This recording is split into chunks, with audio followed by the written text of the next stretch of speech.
Welcome to the B Circle podcast. Together, let's be all God called us to be. Let's dive in. Hello, welcome to the B Circle. We are so glad that you're joining us today. It's always a pleasure and a delight to come with the Word of God and share it with you. Thank you for listening and watching whatever platform that you do that on. We are so grateful. It's just an honor to be back today. We got Julie back with us. Yes. We got Donita back all the way from Florida. We're so glad that she's here. And we have a very special guest today. I am just honored to introduce to you Dr. Joyce Wallace. Dr. Wallace has a PhD in psychology. Her and her husband, John, are the founders and presidents of Scepter Ministries. And Dr. Joyce, welcome to the B Circle. Thank you. It's great to be here. We're so glad you're here. Today, we're going to be addressing a subject that in my lifetime has been taboo in the church, but it's a very real issue in the church because Christians are dealing with circumstances and situations in their mind. And, you know, when I was coming up in the church, Dr. Wallace, they always said, oh, they're demon possessed. Yes. Or they called everything was a demon. Yes. Or a tormenting spirit. Yes. And we're just jumping right in today. Yes. So, you know, they called it these kinds of things. And I was ignorant and believed a lot of that until I started having to deal on a daily with people who were dealing with issues in their mind. And, you know, there's that old saying that says you can be right in your heart and wrong in your head. And so can you just talk to us about mental illness in the church? What is our role as pastors and leaders? What should we be educating ourselves with to deal with this? Because it's not a demon. It's a real situation. Yeah. A couple of things on that. One was that several years ago, I went to work at a Christian counseling center, and they brought me on because they were starting this program called Street Psych. And Street Psych was a program that was designed to invite especially inner city pastors in for a time to be trained in how to work with their congregations, how they could do referrals and things like that. But basically to kind of make pastors feel more comfortable with the counseling process and dealing with mental health issues. And so that was a very, very rewarding experience. As a result of that, some of the ministers themselves came in for counseling. But one of the things that we have to look at, we need to look at, you know, what are some of the myths that are connected with people that have mental illness? And there's all kind of things that are surrounding that. And one of them is that we want to say, as Donita alluded to, that mental illness is a spiritual problem. You know, get your life right and it will all go away. I really wish that were true. Okay. And so let's talk about when mental illness is seen as a sign that you're weak in your faith. Talk to us. Yes. So basically, if you were stronger, then you would not be having this problem. Okay. There must be some area that you've opened the door for in order to be in this particular place. Strong people do not have these kinds of problems. Can I ask you a question about that? Yes. I have had that said to me before. Yes. Where did you open a door? Yes. Okay. That left me agonizing because I don't know where I would have opened a door. Okay. How do we judge that about if I opened a door? Well, I think that the person who asked that question is saying that causes of mental illness fit in a very narrow box. Okay. There are many different causes of mental illness. Some of them are societal, some of them are cultural, some of them have to do with trauma for childhood, some of them have to do with physical things that happen to people, some of them are DNA, imbalance in your hormonal systems and those kind of things. So it's not this neat little box. So when the person says you open the door, that is saying that in this neat little box is the reason that you got that. And it's much more broader than that. Now, one of the things that you can look at is that when Jesus went and he healed people of physical problems, he didn't use the same formula. Because one size did not fit all. He did all kinds of crazy kind of things in order to, my word crazy, not the Bible, okay, in order to get them healed. And so when we put people in a narrow box, then basically, you know what we're doing? We're trying to make ourselves feel comfortable with something that is very uncomfortable. Oh, wow. Okay. And that's what we're looking at, is that the church's comfort level regarding this is not, it's not that great. It's not that great. You remember, go back into the Bible when David was under a lot of stress. What did he do? He acted like he was crazy. He feigned that he was crazy, and people didn't want to be around him. No, that's not David. He could be acting like that. But David was under stress. So it's not a matter of a person being weak in faith. And this is another myth that we have in Danita, I'll ask you to talk to this. All mental illness can be prayed away.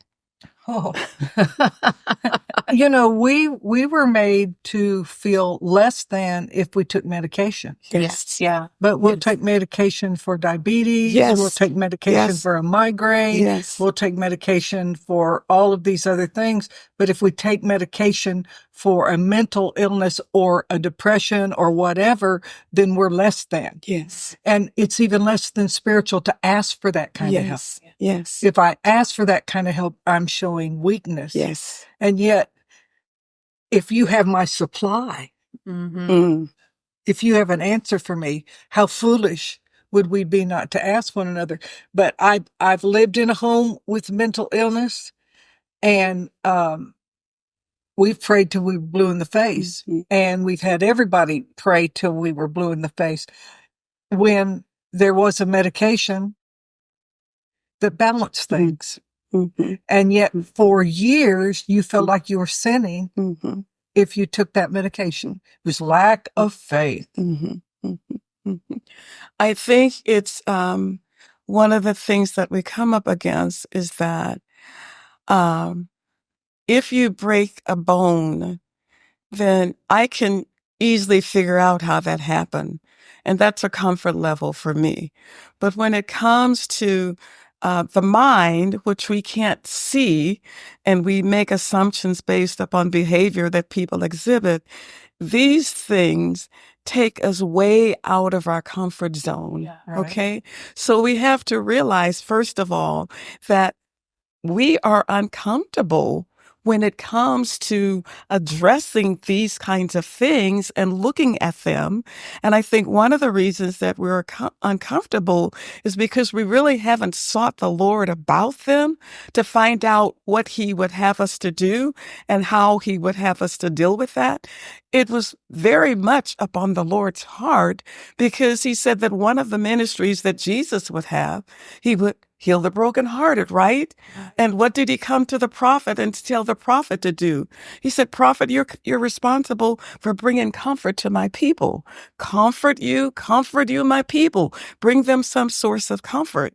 And then, Jeremiah says that God wants to do a turnaround in people's lives. He wants to turn their sorrow into joy. He wants to reverse some things.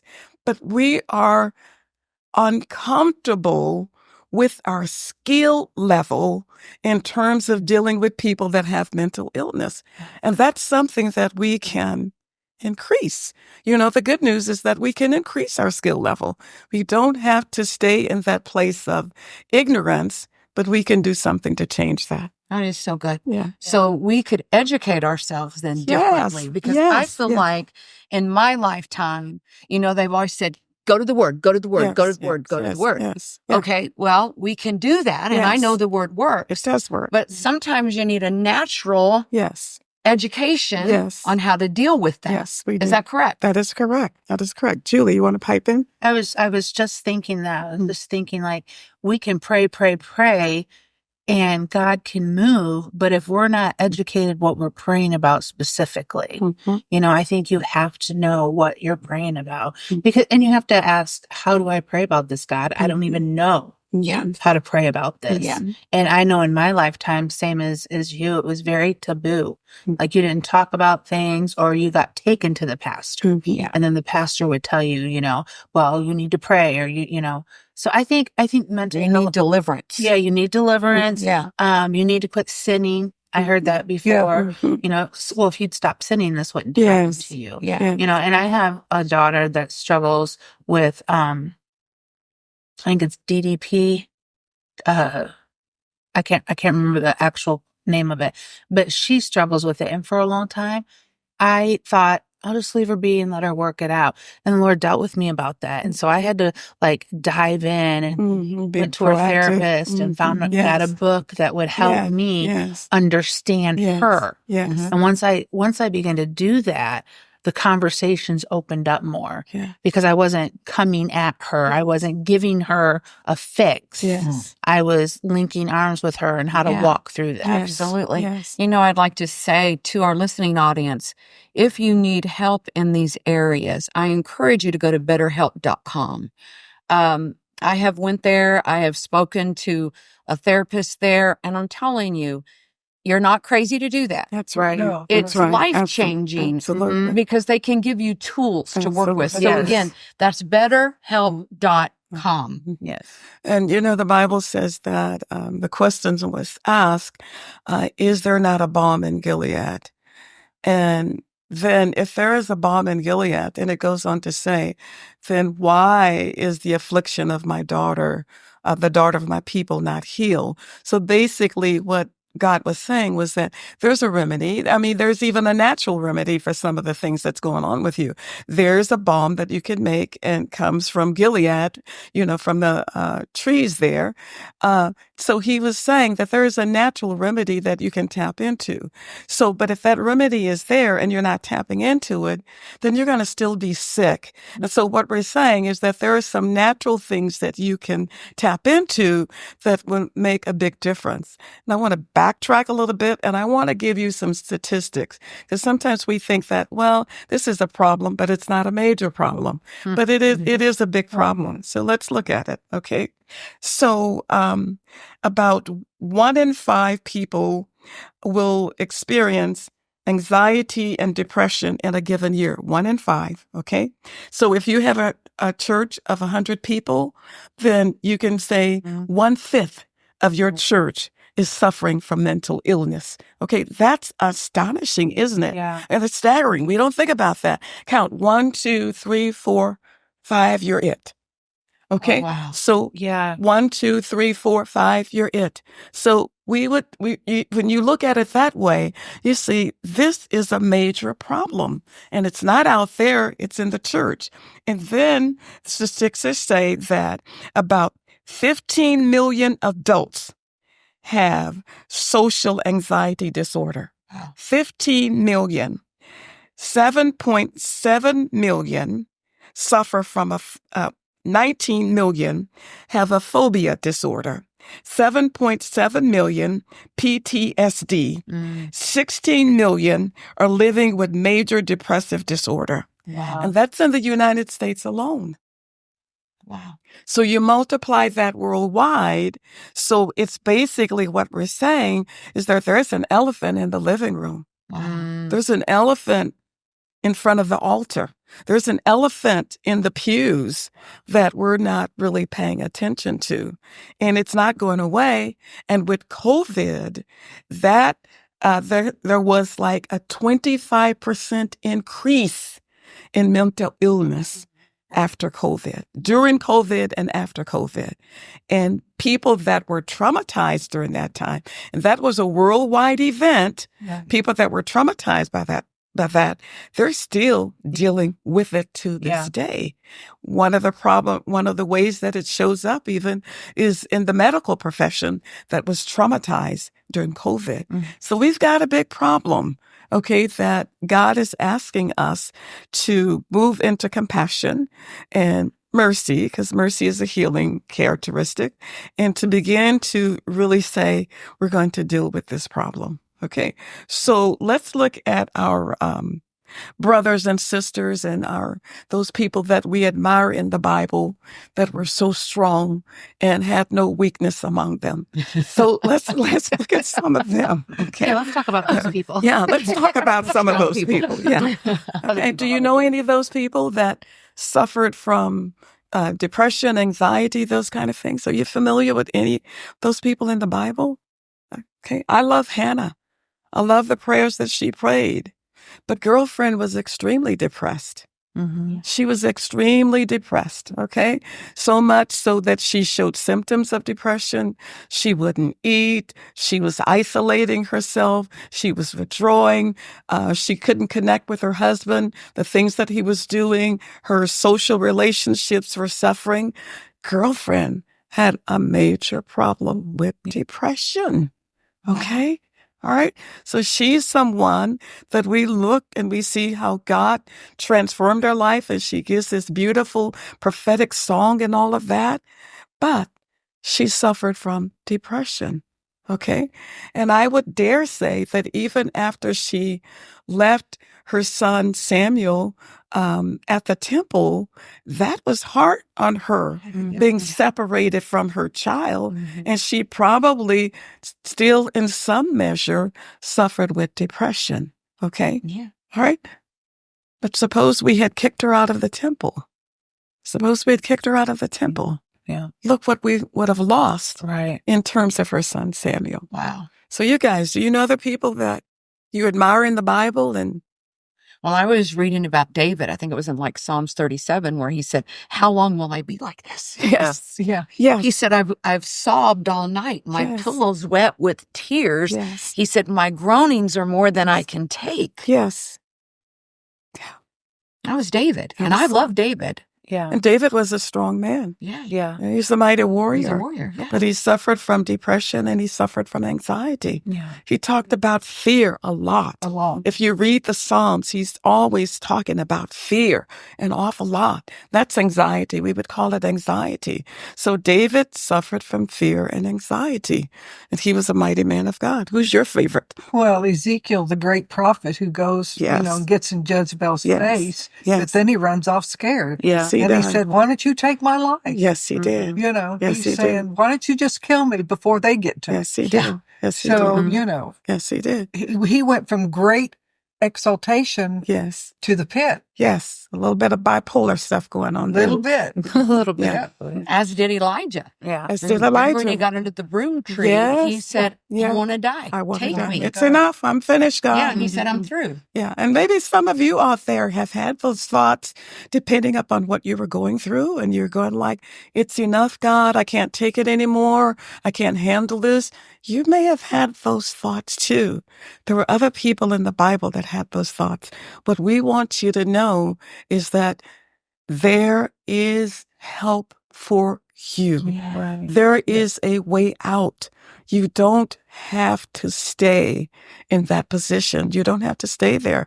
And I would even speak to ministers and ministry leaders out there. Sometimes you are the first line of defense. Sometimes when people are suffering anxiety, hardship, depression, sorrow, grief, those kind of things, that you are the first person that they come to. And so when they come to you, be very careful as to how you advise them and point them on their way. Yeah. But many times they start with the church. Yep. Okay. And I've read about how people have said they started with the church, but the church was not able to support them. We're equipped. That's it.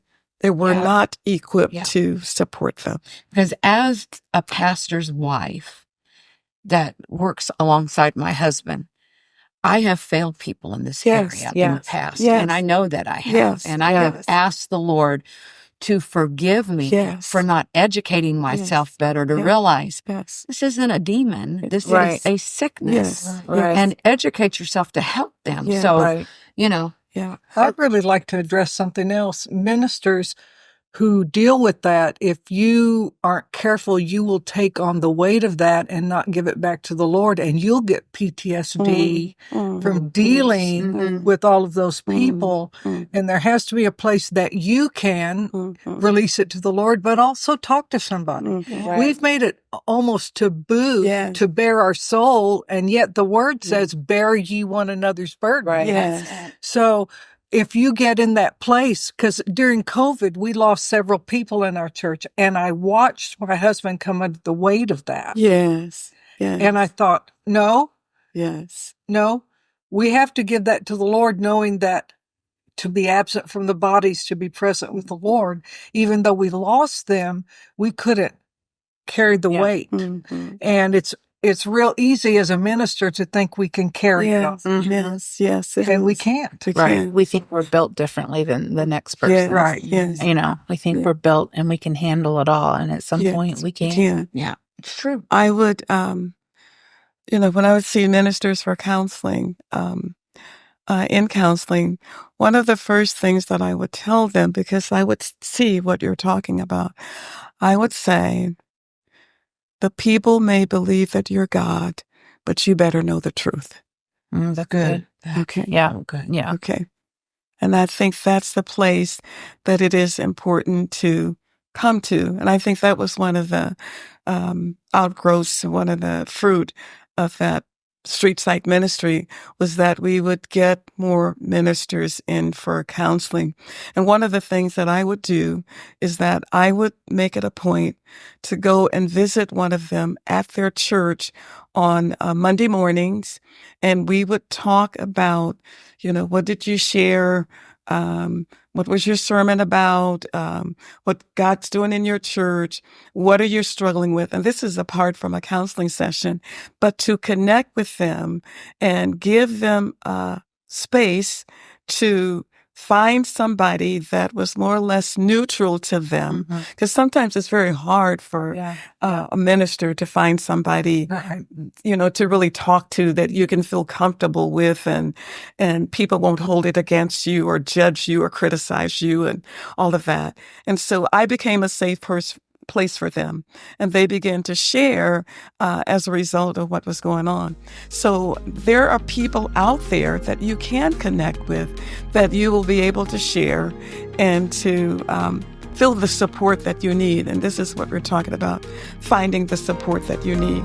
We believe you have received great help with today's podcast. This is part 1 of a 2-part series with our guest, Dr. Joyce Wallace. Join us next week for part 2. If this podcast has been a blessing to you, contact us at thebcircle@gmail.com.